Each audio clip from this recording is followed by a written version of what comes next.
Hello students, आज हम निरीक्षण करेंगे elevation in boiling point and depression in freezing point. बच्चों, एलिवेशन इन बॉइलिंग पॉइंट का फार्मूला हमारे पास था। एलिवेशन इन बॉइलिंग पॉइंट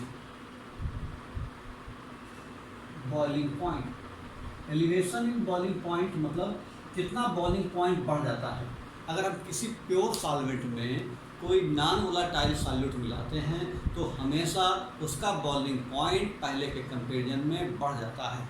ठीक है, तो ये बात ध्यान रखना हमेशा, जितना बॉइलिंग पॉइंट बढ़ेगा उसी को बोलते हैं हम लोग elevation in boiling point. Suppose करो कि जो प्योर सॉल्वेंट है, pure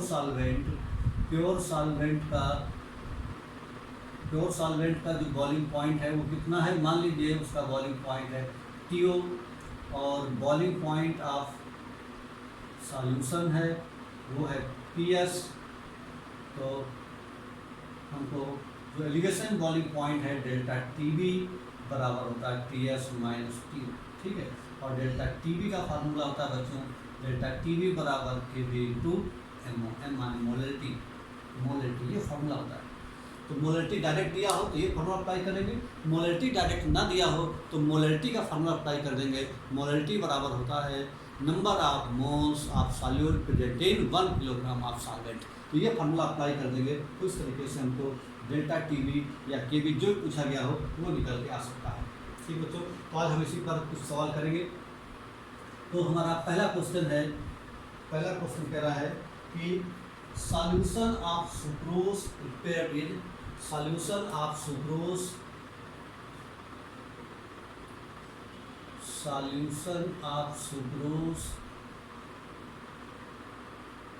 prepared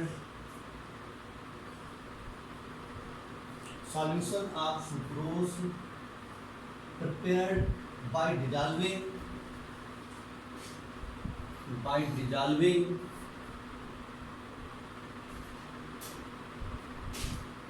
dissolving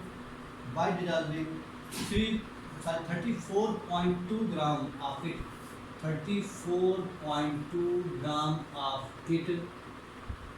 Solution of sucrose prepared by dissolving 34 gram of it in 1000 gram of water. It in 1000 gram of water, यानी वाटर का जो क्वांटिटी है वो दे रखा है 1000 ग्राम। ठीक है, फाइंड आउट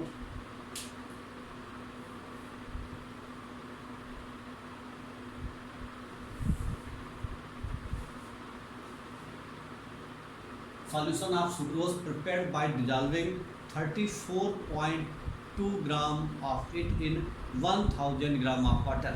ये दिया हुआ है। Find out its boiling point।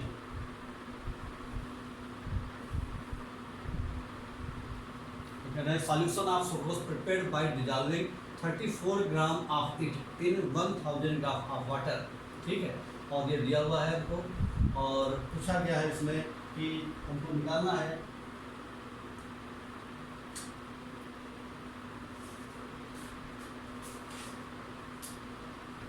find out the freezing point of solution। Find out the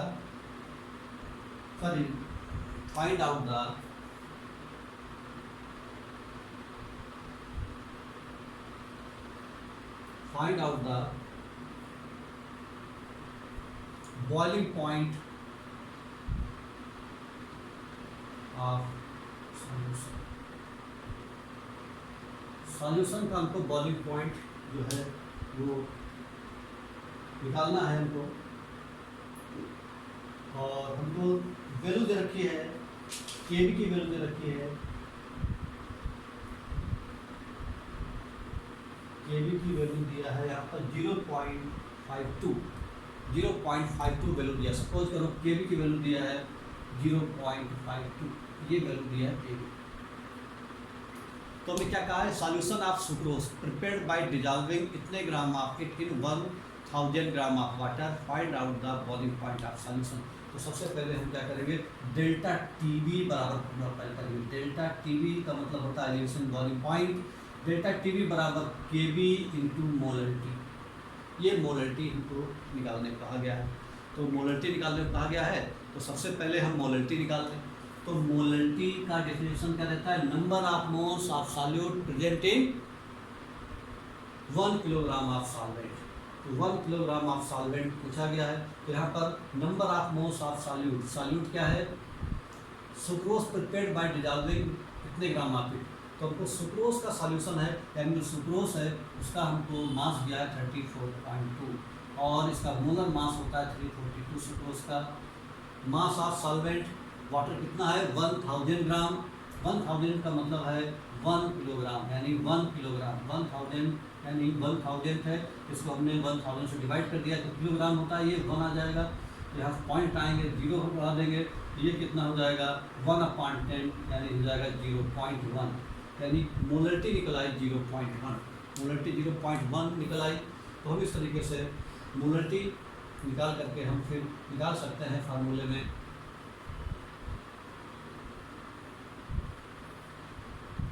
delta TV बराबर केबी की वैल्यू दी है 0.52 और ये वैल्यू दी है 0.1 मोलरिटी वाली। तो जो डेल्टा टीवी है वो आ जाएगा बच्चों 52.3 डेसिमल के बाद, यानी ये वैल्यू आ जाएगा 0.52। ये निकला एलिवेशन इन बॉइलिंग पॉइंट। ये निकला बच्चों elevation in boiling point. Elevation in boiling point निकला है। अब एलिवेशन इन बॉइलिंग पॉइंट का फार्मूला होता है डेल्टा टीवी बराबर TS माइनस टी। तो यहाँ पर डेल्टा टीवी की वैल्यू हमको पता है, टीवी की वैल्यू पता है हमको, डेल्टा टीवी की 0.052, TS की वैल्यू हमको निकालनी है और TO की वैल्यू ये हमको पता है, जो प्योर सॉल्वेंट है उसकी वैल्यू कितनी होती है? बॉइलिंग पॉइंट पानी का 100 डिग्री सेल्सियस है, यहाँ पर आपका हो जाएगा 100, ठीक है। इसको सॉल्व करेंगे तो ये हो जाएगा हमारा TS बराबर हो जाएगा 100.05। इस तरीके से हमारा बॉइलिंग पॉइंट ऑफ सॉल्यूशन मिल रहा है। और हमने देखा कि जो बॉइलिंग पॉइंट ऑफ सॉल्यूशन है वो प्योर सॉल्वेंट के बॉइलिंग पॉइंट से ज़्यादा है। यही कहता है कितना है एलिवेशन है, कितना एलिवेट हुआ।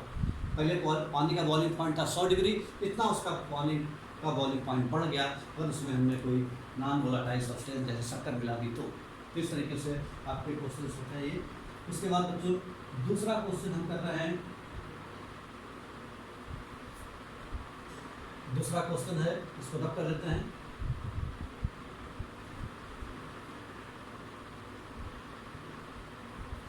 सेकंड क्वेश्चन है इसका कि the boiling point of a solution, the boiling point of a solution, the boiling point of a solution, the boiling point of a solution of 0.105 of 0.105 gram 0.105 gram of a substance in 15.84 gram of ether, 15.84 gram of ether। Ether एक solvent है, उस solvent में dissolve है ether, was found to be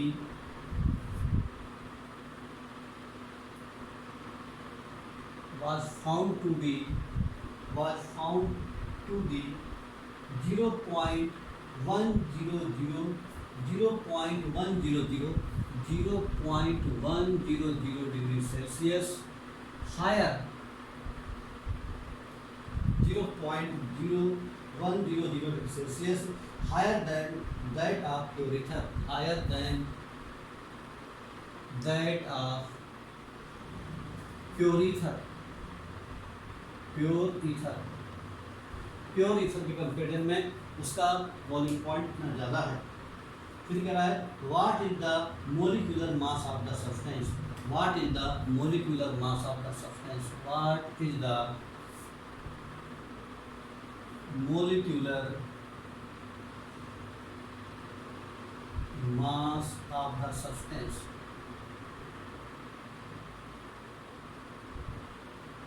ये कहा गया कि the boiling point of solution, जो boiling point of solution of 0.105 gram of substance in 15.84 gram of ether was found to be 0.0100 degree Celsius higher than that of pure ether. What is the molecular mass of the substance? ठीक, तो इसमें question में क्या कहा गया कि हम देखिए सबसे पहले हमको कि अब मोलर एलिवेशन कांस्टेंट दे रखा है आपका 2.16 मोलर एलिवेशन कांस्टेंट, यानी जो केवी की वैल्यू है वो भी दी है, केवी गिवन है ये 2.16 केवी की वैल्यू गिवन। अब हम फॉर्मूला अप्लाई कर देंगे यहाँ पर सीधे सीधे आपका केवी डेल्टा टीवी बराबर केवी, तो डेल्टा टीवी बराबर केवी इंटू मोलरिटी। तो सबसे पहले मोलरिटी ढूंढ लेंगे, तो मोलरिटी इनको फाइंड आउट करना है, तो मोलरिटी हम इसमें से ढूंढ लेंगे। तो मोलरिटी का फार्मूला हमारा है number of moles of solute present in 1 kilogram of solvent. ठीक है, तो यहाँ पर हम क्या करेंगे, सबसे पहले मोलरिटी ढूंढेंगे। मोलरिटी कितनी है, मोलरिटी का मतलब number of moles of solute, यानी number of moles of solute upon mass of solvent in kilogram. ये फार्मूला अप्लाई करेंगे मोलरिटी निकालने के लिए, यानी 1 किलोग्राम सॉल्वेंट में सॉल्यूट के कितने नंबर ऑफ मोल प्रेजेंट हैं, उसी को हम लोग मोलरिटी कहते हैं भाई। तो देखो यहाँ पर स्मॉल डब्ल्यू वैल्यू कितनी है, इतने ग्राम ऑफ ए सब्सटेंस है, यानी स्मॉल डब्ल्यू इतना है, या ये कितना है 0.105 अपॉन मोलर मास कितना है, molar mass of the substance, ये हमें फाइंड आउट करना, मुझे एम निकालना है। उसके बाद कैपिटल डब्ल्यू कितना दिया है, यानी 15.84 ग्राम, यानी 15.84 ये रहा अपॉन 1000 ये रहा। ये क्या निकला है, मोलरिटी यहाँ से आ गई। केवी की वैल्यू हमको गिवन है। डेल्टा टीवी कितना है 0.100, जितना भी पहले प्योर सॉल्वेंट का था उससे इतना ज़्यादा आ गया, यानी दोनों का डिफरेंस कितना है 0.100। ये 0.100 यही डिफरेंस है, और इसी डिफरेंस किसका difference, boiling point of solution और boiling point of original solvent, दोनों का जो डिफरेंस है उसी को तो हम कहते हैं एलिवेशन इन बॉइलिंग पॉइंट, और वही क्या है डेल्टा टीवी। इसका मतलब डेल्टा टीवी हमको डायरेक्ट दिया हुआ है कितना 0.100 डेल्टा टीवी दिया हुआ है। केवी की वैल्यू हमको दी है 2.16, मोलरिटी हमको दिया हुआ है 0.105 अपॉन एम, उल्टा करके मल्टीप्लाई कर देंगे तो ये हो जाएगा 1000, ये हो जाएगा 15.84। इसको सॉल्व करेंगे और बताएंगे बच्चों सॉल्व करके क्या आंसर निकलेगा। इसको सॉल्व करेंगे इन सारी वैल्यू को, तो आंसर जो इसका आएगा 143 पॉइंट समथिंग करके आएगा। तो चेंज आया तो बताइएगा 143.2, ये मोलर मास ऑफ सॉल्वेंट। इस तरीके से हमें इस फार्मूले मोलरिटी ढूंढनी रहती है। मोलरिटी को ध्यान से समझना है कि ये कैपिटल डब्ल्यू जो मास है सॉल्वेंट का वो किलोग्राम में होना चाहिए, जबकि यहाँ पर मास ग्राम में दिया हुआ है इधर, और किलोग्राम में चेंज करने के लिए 1000 से डिवाइड करते हैं। तो इस तरीके से मोलर मास निकल करके आ जाता है। इसके बाद जैसे ये फार्मूला है, सेम ऐसे ही क्वेश्चन आपके रहते हैं डिप्रेशन इन फीलिंग पॉइंट पर भी, बस खाली फर्क कितना है कि एक में आपका रहता है डेल्टा टीवी, वहाँ पर रहता है डेल्टा टीएफ। दोनों में फ़र्क क्या है, दोनों फ़र्क शुरुआती फार्मूले में है कि जो डेल्टा टीवी का मतलब रहता है, डेल्टा टीवी जो रहता है वो क्या रहता है टीएस माइनस टीओ, और जबकि डेल्टा टीएफ क्या रहता है, डेल्टा टीएफ बराबर रहता है टीओ माइनस टीएस। ये दोनों में फ़र्क है। यहाँ पर क्या था फ्रीजिंग पॉइंट में कमी आ जाती है, इसलिए सॉल्यूशन का फ्रीजिंग पॉइंट कम हो जाता है, जबकि यहाँ पर बॉइलिंग पॉइंट बढ़ जाता है, इससे टीएस माइनस टी। बाकी दोनों फार्मूले में सेम है, जैसे कि उसका फार्मूला है वैसे ही इसका फार्मूला है डेल्टा टीवी बराबर केवी इंटू मोलरिटी, और यहाँ पर हो जाएगा डिप्रेशन फ्रीजिंग पॉइंट में डेल्टा टीएफ बराबर केएफ इंटू मोलरिटी।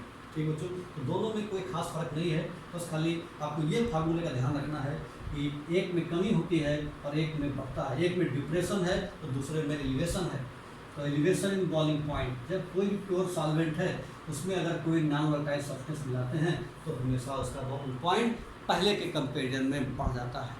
जैसे आपको आलू उबालने हैं या अंडे उबालने हैं तो क्या करें, नमक में एक चुटकी हम उसमें से आधा चम्मच अगर हम डाल दें, नमक डाल दें, तो क्या होगा, वो आलू या नमक जल्दी उबल जाते हैं। क्यों? क्योंकि उसका बॉइलिंग पॉइंट बढ़ जाता है, एलिवेट हो जाता है। तो इस तरीके से हम लोग जो है घरों में इस तरह का इस्तेमाल कर सकते हैं इस तरीके से।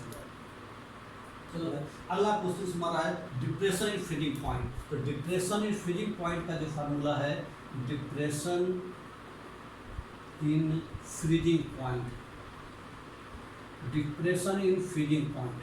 बच्चों डिप्रेशन का मतलब उसका जो फ्रीजिंग पॉइंट है उसमें कमी आना। कब कमी आएगा?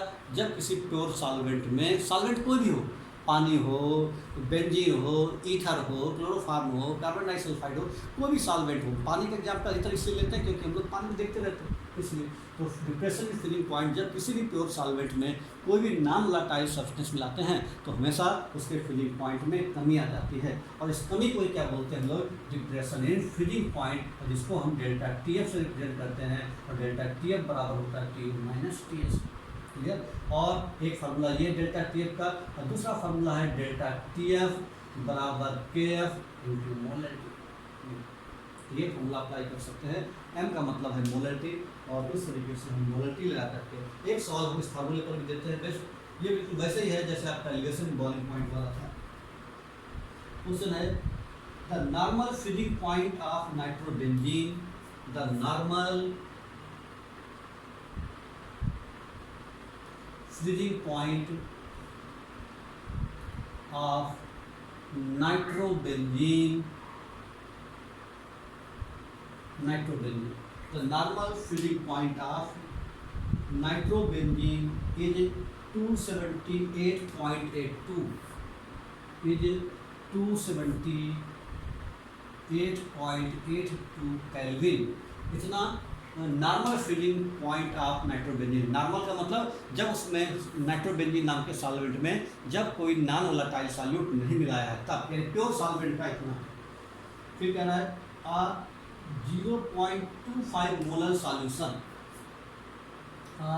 0.25 molar solution, 0.25 molar solution of a certain non-volatile, of a certain non-volatile, of a certain non-volatile solute in nitrobenzene, solute in nitrobenzene, in nitrobenzene, nitrobenzene causes a lowering of freezing point, a lowering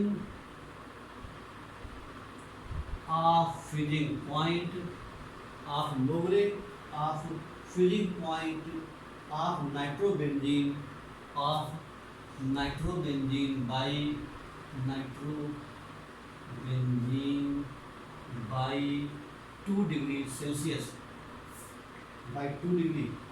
Calculate the molar depression constant, calculate the molar depression constant, यानी के F. तो हमें के F ढूंढना है बच्चे। इसमें के एफ की वैल्यू हमें कैलकुलेट करके बतानी है कि के एफ कितना रहेगा। तो क्या पूछा गया इसमें?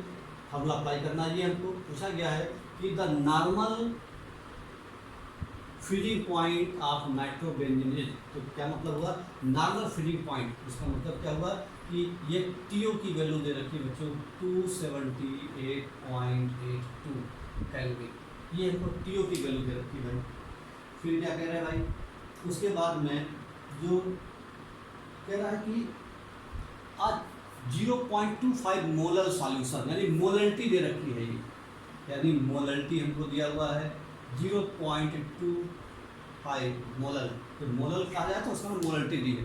Solution of a certain non-volatile solution in nitrobenzene causes a lowering of freezing point of nitrobenzene by 2 degree Celsius. 2 degree दिया हुआ है, ठीक है। तो 2 डिग्री दिया हुआ है यहाँ पर 2 डिग्री सेल्सियस नहीं बल्कि 2 केल्विन दिया हुआ है। 2 केल्विन है बच्चों, 2 केल्विन की यूनिट लग जाएगी।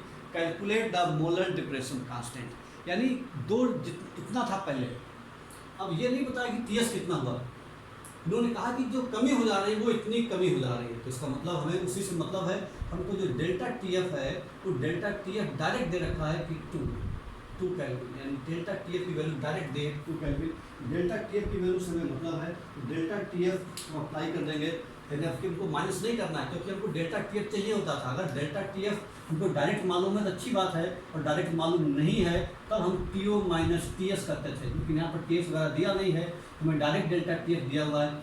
जो कि कमी है, कितनी कमी हो गई, कमी डायरेक्ट दी हुई है तो हम डायरेक्ट कमी लगा करके फार्मूला अप्लाई कर सकते हैं। तो फार्मूला अप्लाई हो जाएगा यहाँ पर डेल्टा टीएफ बराबर के एफ इंटू मोलरिटी। मोलरिटी हमको गिवन है, डेल्टा टीएफ गिवन है, के एफ निकाल सकते हैं। बड़ा आसान क्वेश्चन हो गया। के एफ बराबर आपका हो जाएगा delta TF upon molarity. Delta TF की वैल्यू कितनी है 2 और मोलरिटी कितनी है 0.25। तो 0.25 इसको सॉल्व कर लेंगे तो ये आ जाएगा हमारा 2 जीरो बढ़ जाएंगे तो 25 8 जा, तो डेल्टा केफ की वैल्यू निकला है हमारा 8 और इसकी यूनिट होती है केल्विन किलोग्राम पर मोल। केफ की वैल्यू है, इसकी यूनिट होती है बच्चों, इसकी यूनिट होती है केएफ की यूनिट 8 केल्विन, इसकी केल्विन होती है, इसकी यूनिट मोल। तो ये आपका हो जाएगा डेल्टा टीएफ बराबर के जी पर मोल, ये हो जाएगा किलो केल्विन पर मोल। ये हमारा आंसर आ गया। ये केएफ मतलब ये आपका हो गया मोलर डिप्रेशन कांस्टेंट। इस तरीके से बहुत सारे सवाल आप लगा सकते हैं। आप जब लगाएंगे तो आपको पता चल जाएगा, आपको ध्यान समझना है कि कौन कौन सी वैल्यू का क्या मतलब है। जो क्वेश्चन में जो वैल्यू दिया है उसको पकड़ना है। फिर क्वेश्चन तो बहुत सारे होते हैं, उसमें जो जो कहा जाए वो करते जाओ। डिफरेंट वैरायटी क्वेश्चन रहेंगे, ये जब करोगे आप तब आपको पता चलेगा, कुछ निकलेंगे कुछ नहीं निकलेंगे। तो धीरे धीरे हमको आइडिया लगने लगता है कि हाँ भाई कहाँ क्या चीज़ है, कैसे कैसे हम सवाल लगाते हैं। ठीक है बच्चों, इस तरीके से बहुत सारे सवाल आप अपने एनसीईआरटी में हम देंगे भी आपको कौन कौन सवाल सॉल्व करने हैं। ठीक है, और आप भी अपने मन से कर सकते हो, जो इस फार्मूले पर बेस्ड क्वेश्चन हैं उनको सॉल्व कर सकते हैं। तो इस तरह से हमने आज देखा कि चारों कोलिगेटिव प्रॉपर्टी पर हमने सवाल बताए कि किस किस तरीके से सवाल निकाले जाते हैं और किसका क्या मतलब रहता है। इस तरीके से हम सवालों को सॉल्व कर सकते हैं। अब हम अगले लेक्चर में हम लोग सीखेंगे कि एबनॉर्मल सॉल्यूशन क्या रहता है, यानी कि अब यहाँ पर जो अभी तक हमने सीखा, यहाँ पर जो हम नॉन वोलेटाइल सब्सटेंस ले रहे थे, ठीक है, वो सब्सटेंस हम ले रहे थे आपका जो नॉन वोलेटाइल हो, यानी जो नॉन इलेक्ट्रोलाइट वो सब्सटेंस, यानी जो ना तो डिसोसिएट हो ना एसोसिएट हो। क्योंकि जो कोलिगेटिव प्रॉपर्टी है वो नंबर पे डिपेंड करती है, नेचर पे डिपेंड नहीं करती। पार्टिकल दो हैं, दो बहुत बड़े हैं या दो बहुत छोटे, इस बात से मतलब नहीं, नंबर कितने होने चाहिए ये बात है। एक इतना बड़ा पार्टिकल है तो उसकी कोलिगेटिव प्रॉपर्टी कम होगी, छोटे छोटे 4-5 पार्टिकल हैं तो उनकी कोलिगेटिव प्रॉपर्टी ज़्यादा होगी। अभी तक यहाँ पर जो हम सब्सटेंस ले रहे थे, उन सब्सटेंस में हम क्या कर रहे थे, उन सब्सटेंस में जो पार्टिकल को हम एक ही मान रहे थे, यानी जैसे हम सुक्रोज ले रहे थे या यूरिया ले रहे थे या ग्लूकोज ले रहे थे, इस तरह के सब्सटेंस जो कि डिसोसिएट नहीं हो रहे थे। आगे क्लास में हम सीखेंगे कि ऐसे सब्सटेंस जो डिसोसिएट या एसोसिएट हो जाते हैं, जैसे एग्जाम्पल के लिए हमने यहाँ पर हम सुक्रोज की जगह यहाँ पर हम सब्सटेंस ले लें, मान लो पोटेशियम क्लोराइड या कैल्शियम क्लोराइड। ऐसे सब्सटेंस अगर हम लेते हैं तो उनसे क्या होगा कि उन सब्सटेंस के लेने पर आपका नंबर ऑफ पार्टिकल डिसोसिएट हो जाएंगे और कोलिगेटिव प्रॉपर्टी बदल जाएगी। या ऐसे भी बहुत सारे सब्सटेंस जो एसोसिएट हो जा रहे हैं, यानी 3-4 पार्टिकल है वो मिल करके एक पार्टिकल बन जा रहा है, 3-4 छोटे छोटे पार्टिकल मिल करके एक बड़ा पार्टिकल बन गया। हालांकि वो जो बड़ा पार्टिकल है वो चारों पार्टिकल का सम है, लेकिन नंबर उसका 4 से 1 हो गया। इसका मतलब क्या हुआ कि कोलिगेटिव प्रॉपर्टी की वैल्यू कम हो जाएगी। ठीक वैसे ही अगर मान लो कोई एक बड़ा कंपाउंड है वो 4-5 पार्टिकल में ब्रेक हो जाता है तो इसका मतलब पार्टिकल उस ऐसे कंपाउंड की कोलिगेटिव प्रॉपर्टी बदल जाएगी। ठीक है, तो आगे हम चल के पढ़ेंगे अगली क्लास में वांट ऑफ फैक्टर और एबनॉर्मल मोलर मास क्या होता है, और उस पर हम न्यूमेरिकल भी करेंगे और उस पर थ्योरी पढ़ेंगे, और उसके बाद फिर चैप्टर हमारा लगभग खत्म हो जाएगा। फिर लास्ट टॉपिक हमारा बचा रहेगा एबनॉर्मल मोलिकुलर मास निकालने का और वांट ऑफ फैक्टर निकालने का। ठीक है बच्चों, अगली क्लास में हम लोग मिलते हैं उस फार्मूले।